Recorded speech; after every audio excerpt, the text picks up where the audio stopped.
ഏറ്റുമാനൂർ ചൂരക്കുളങ്ങരയിൽ സ്വാതന്ത്ര്യദിനാഘോഷ പരിപാടികൾ നടന്നു. ചൂരക്കുളങ്ങര NSS കരയോഗത്തിന്റെ ആഭിമുഖ്യത്തിൽ നടന്ന ചടങ്ങിൽ vice president S. Gopalakrishnan Nair പതാക ഉയർത്തി സന്ദേശം നൽകി.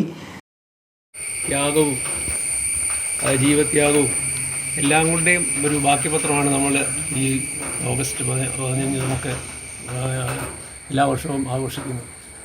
നമുക്കറിയാം, നമ്മുടെ രാജ്യം ഏതാണ്ട് 2 നൂറ്റാണ്ടോളം ബ്രിട്ടീഷുകാരുടെ ഭരണത്തിന് കീഴിൽ അടിമപ്പെട്ട് ജീവിച്ച് നമ്മുടെ പൂർവികരായ എത്രയോ മഹാന്മാരുടെ രക്തസംഗീതമായ പ്രവർത്തനങ്ങൾ തന്നെ കൊണ്ട് മാത്രമാണ് നമുക്ക് ഈ സ്വാതന്ത്ര്യം നമ്മളിൽ നിന്ന് അനുഭവിക്കുന്ന സ്വാതന്ത്ര്യം കിട്ടിയത്. ചൂരക്കുളങ്ങര റെസിഡൻസ് അസോസിയേഷന്റെ ആഭിമുഖ്യത്തിൽ സംഘടിപ്പിച്ച സ്വാതന്ത്ര്യദിനാഘോഷ പരിപാടിയിൽ പ്രസിഡന്റ് OR ശ്രീകുമാർ പതാക ഉയർത്തി.